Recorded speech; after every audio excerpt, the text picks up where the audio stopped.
व्यसन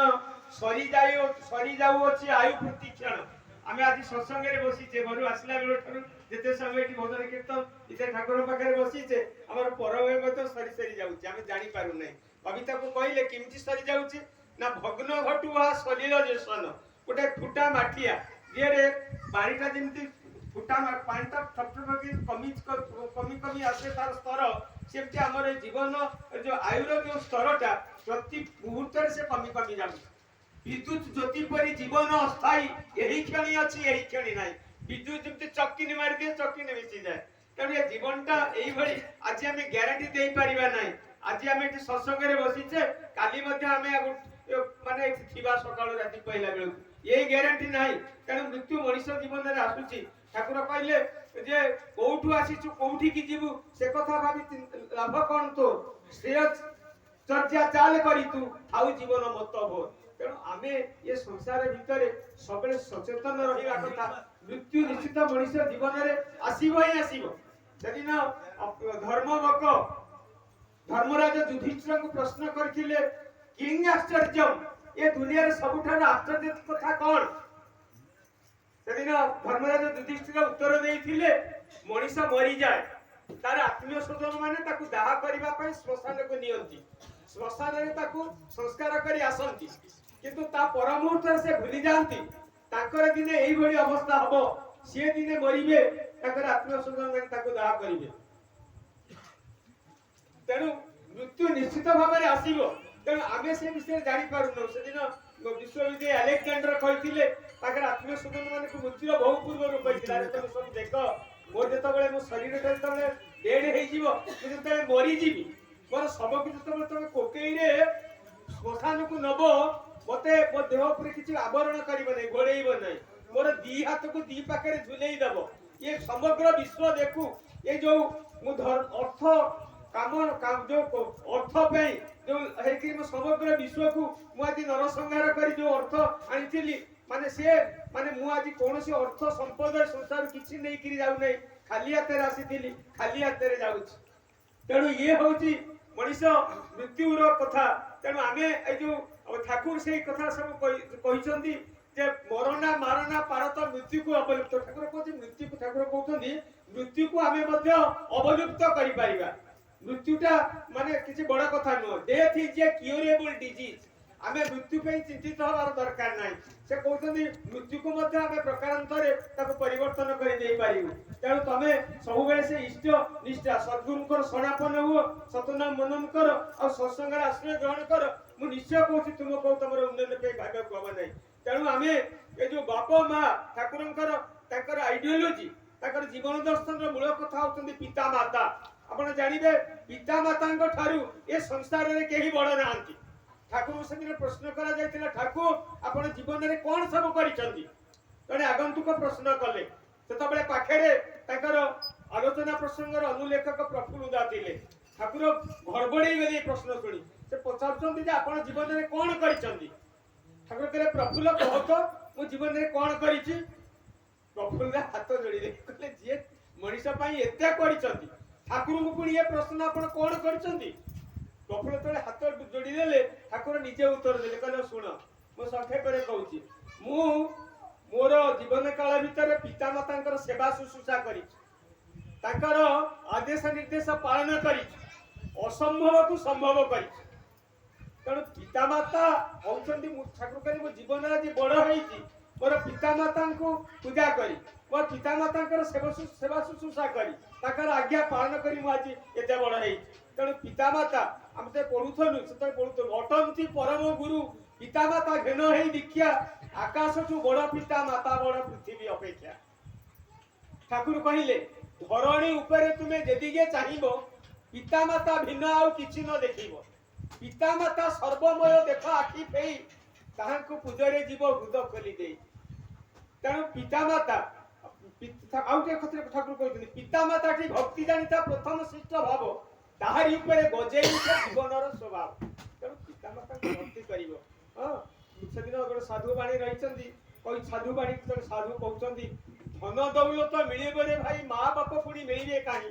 तांकरी पवित्र चरण वंदना करिबा को केबे बुझिबो नै आज जो बाप ପିତାମାତା ମାନେ ଚାଲି ଯାଇଛନ୍ତି ସେଇ ଯୋଉ ପରିବାରର ଆଜି ପରିଜନ ସେମାନେ କେତେ ଦୁଃଖରେ ଥିବେ କେତେ ମାନେ ଚିନ୍ତାରେ ସବୁ ଥିବେ ପରମ ପିତା ତାଙ୍କୁ ସହିବାର ଧୈର୍ଯ୍ୟ ଦିଅନ୍ତୁ କାରଣ ଗୋଟାଏ ପରିବାର ବାପା ମା ଏକାଠି ଚାଲିଗଲେ କେତେ ବଡ଼ ଦୁର୍ଯୋଗ କେତେ ବଡ଼ ମାନେ ବିପଦ ସେ କଥା ଆମେ ନିଜେ ଅନୁଭବ କରୁଛୁ ତେଣୁ ପିତାମାତାଙ୍କର ସେବା ଶୁଶ୍ରୂଷା ହେଉଛି ଜୀବନର ସବୁଠାରୁ ବଡ଼ କଥା ପିତାମାତାଙ୍କ ଠାରୁ ସଂସାରରେ କେହି ବଡ଼ ନାହାନ୍ତି ଉପନିଷଦରେ ସେଇ କଥା କୁହାଯାଇଛି ମାତୃଦେବ ଭବ ପିତୃଦେବ ଭବ ଆଚାର୍ଯ୍ୟ ଦେବ ଭବ ମାତା ପିତା ଆଚାର୍ଯ୍ୟ ବା ଗୁରୁ ଏ ତିନି ଜଣଙ୍କ ଠାରୁ ଏ ସଂସାରରେ କେହି ବଡ଼ ନାହାନ୍ତି ତେଣୁ ଆଗେ ହଉଛନ୍ତି ପିତାମାତା ପିତା ମାତା ଏସବୁ ହଉଛନ୍ତି ପିତା ମାତାଙ୍କ ହଉଛନ୍ତି ଜୀବନର ଉତ୍ସ ଆମେ ତାଙ୍କ ଠାରୁ ହିଁ ସୃଷ୍ଟି ହେଇଛୁ ଠାକୁର କହିଲେ ପିତା ଯେ ତୋର ଆଣିଲା ବାହି ଅସ୍ତିତ୍ୱର ଜୀବନ ଧାରା ମାଟି ତୋର ମୂର୍ତ୍ତିଟି ଦେଲା ସତା ହେଲା ଜୀବନ ଘେରା ତେଣୁ ପିତାମାତା ହଉଛନ୍ତି ଜୀବନର ଉତ୍ସ ଆମର ତାଙ୍କର ଐହିକ ଜୀବନରେ ତାଙ୍କର ସେବା ଶୁଶ୍ରୂଷା କରିବା ତାଙ୍କର ଆଜ୍ଞା ପାଳନ କରିବା ଯେଭଳି କୁଳନନ୍ଦନ ପୁତ୍ରର ପ୍ରଥମ କର୍ତ୍ତବ୍ୟ ଠିକ ତାଙ୍କର ପାରଲୌକିକ କ୍ରିୟା ତାଙ୍କର ପରବର୍ତ୍ତୀ ଜୀବନରେ ତାଙ୍କ ଦେହାନ୍ତ ପରେ ତାଙ୍କର ଶ୍ରାଦ୍ଧ ତର୍ପଣାଦି କରିବା ସେ ମଧ୍ୟ ପୁତ୍ରର ପକ୍ଷରେ ଏକାନ୍ତ କରଣୀୟ କାରଣ କୁଳନନ୍ଦନ ପୁତ୍ର ହଉଛି ସେଦିନ ମହାପୁରୁଷ ଅଚ୍ୟୁତାନନ୍ଦ କହିଲେ ଏ ମାୟା ସଂସାରେ ସିନା ପୁତ୍ରଟି କାରଣ ପିଣ୍ଡଦାନେ ପିତୃତ୍ୱ ସେ କୁଳନନ୍ଦନ ପୁତ୍ର ସେ ପିତାମାତାଙ୍କର ଶ୍ରାଦ୍ଧ ତର୍ପଣାଦି କରିବ ଏ ବିଧି ଅଛି ଦାଦା କହୁଥିଲେ ପାରଲୌକିକ କ୍ରିୟା ପରେ ଆପଣ ଜାଣିଛନ୍ତି ଶ୍ରାଦ୍ଧ କଥା ଟିକେ ସଂକ୍ଷେପ ସୂଚନା ଦେବି ଶ୍ରାଦ୍ଧ ମାନେ ଶ୍ରାଦ୍ଧ ହଉଛି ମୁଖ୍ୟତଃ ତିନି ପ୍ରକାର ଗୋଟେ ହଉଛି ଆମର ଯୋଉ ଶୁଦ୍ଧି କ୍ରିୟା ପରେ ଯୋଉ ଶ୍ରାଦ୍ଧଟା ହୁଏ ସେଟା ହଉଛି ଆମର ପୂର୍ବ ଶ୍ରାଦ୍ଧ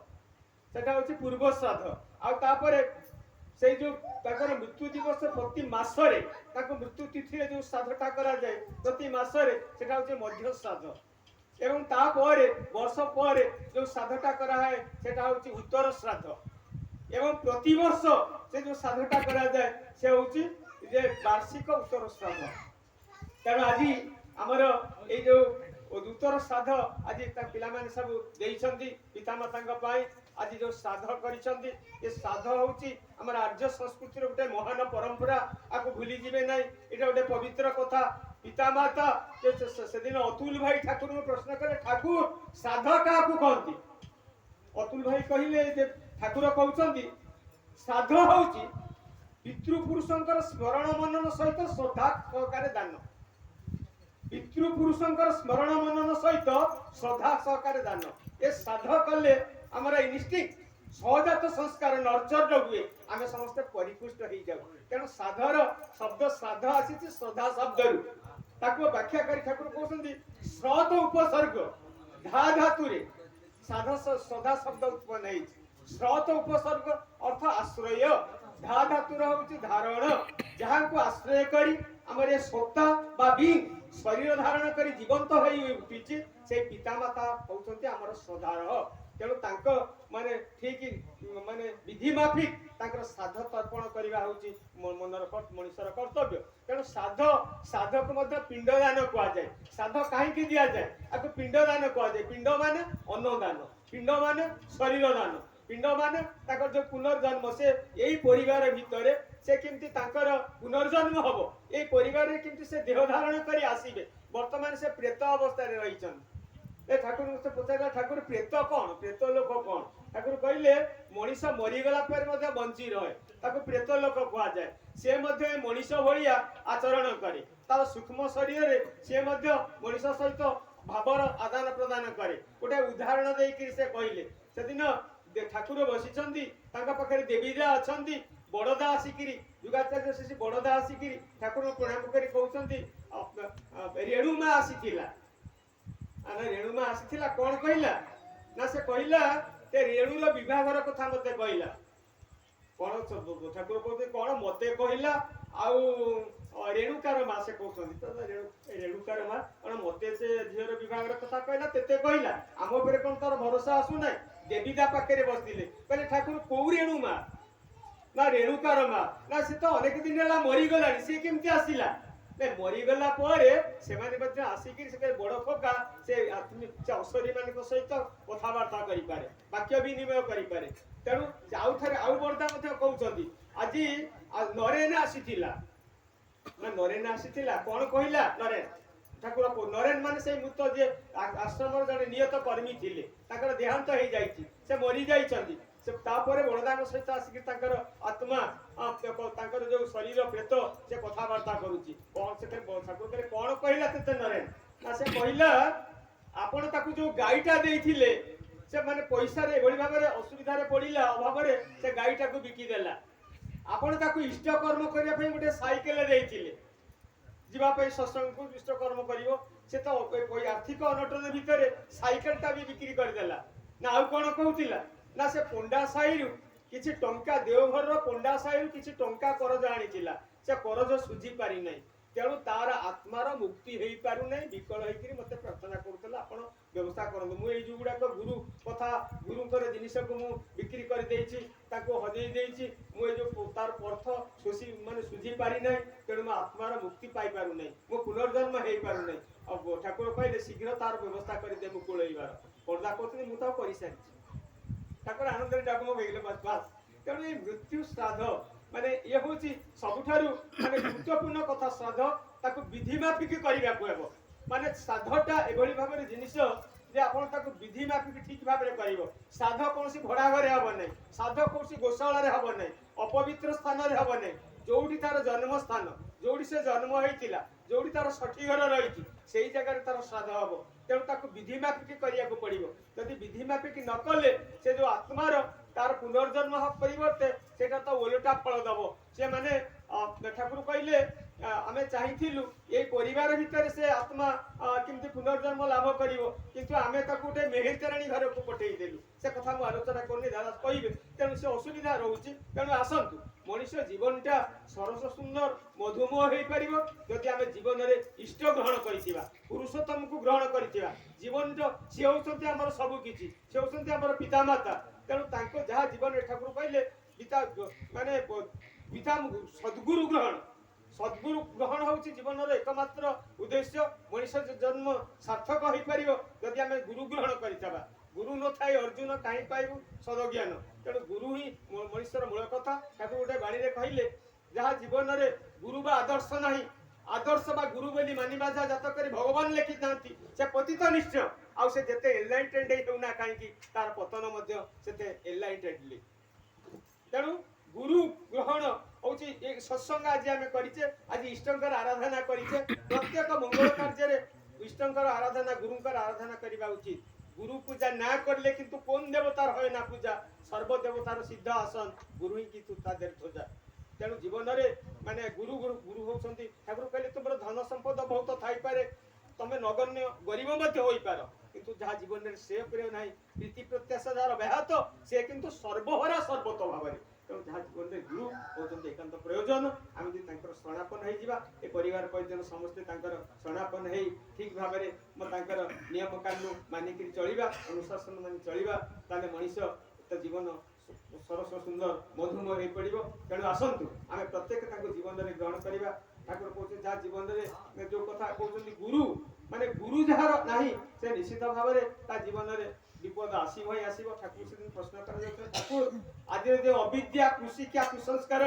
ମଣିଷ ସମାଜକୁ ଧ୍ୱଂସ ପ୍ରଳୟ ଆଡ଼କୁ ଦ୍ରୁତ ଗତିରେ ଠେଲି ନେଇଯାଉଛି, ସେଥିରୁ ରକ୍ଷା ପାଇବାର ଉପାୟ କ'ଣ? ଠାକୁର କହିଲେ ମଣିଷ ପାଇଁ ଦରକାର ଏକ ଜୀବନ୍ତ ଆଦର୍ଶ, ଯାହାଙ୍କ ପ୍ରତି ଗଭୀର ନିଷ୍ଠା, ଆନୁଗତ୍ୟ ଓ କୃତି ସମୟ ଭିତରେ ଦେଇ ମଣିଷ ବିପଦକୁ ଚଳେଇ ନେଇପାରିବ। ତେଣୁ ଆସନ୍ତୁ ଆଜି ସେଇ ପରମ ପିତାଙ୍କର ଶ୍ରୀପଦ ପଙ୍କଜରେ ବାରମ୍ବାର ପ୍ରାର୍ଥନା କରି ତାଙ୍କର ସଦମନ୍ତ୍ର ନେଇ ଆଜି ଆଚାର୍ଯ୍ୟ ଦେବଙ୍କର ଯୋଉ ଡିପିୱାରଙ୍କର ଡାକରା ଆସିଛି, ମାନେ ମଣିଷ ଜୀବନ ହଉଛି ଜୀବନର ଉଦ୍ଦେଶ୍ୟ ହେଉଛି ଠାକୁରଙ୍କର ଇଚ୍ଛାକୁ ପୂରଣ କରିବା, ତାଙ୍କୁ ପ୍ରତିଷ୍ଠା କରିବା, ଯାହା ବଡ଼ଦା କହୁଥିଲେ। ତେଣୁ ଆଜି ଆଚାର୍ଯ୍ୟ ଦେବଙ୍କର ଯୋଉ ଡିପିୱାରଙ୍କର ଡାକରା ଆସିଛି, ଆମେ ଯଦି ସେଇଥିରେ ସମସ୍ତେ ମାନେ ଆଗେଇ ଯିବା, ନିଜେ ସେଇ କର୍ମରେ କର୍ମଯୋଗ୍ୟରେ ଆମେ ଦେଇ ପଡ଼ିବା, ତାହେଲେ ନିଶ୍ଚିତ ଭାବରେ ଆମେ ମୃତ୍ୟୁକୁ ଦୂରେଇ ଦେଇପାରିବା, ବିପଦକୁ ଦୂରେଇ ଦେଇପାରିବା। ତେଣୁ ଆସନ୍ତୁ ଆଜି ସେଇ ପରମ ପିତାଙ୍କର ଶ୍ରୀପଦ ପଙ୍କଜରେ ନବଦାନ ପ୍ରାର୍ଥନା ଜଣେଇ ଗାଇ ଉଠିବା ବନ୍ଦେ ପୁରୁଷୋତ୍ତମ। ଜୟ ଗୁରୁ।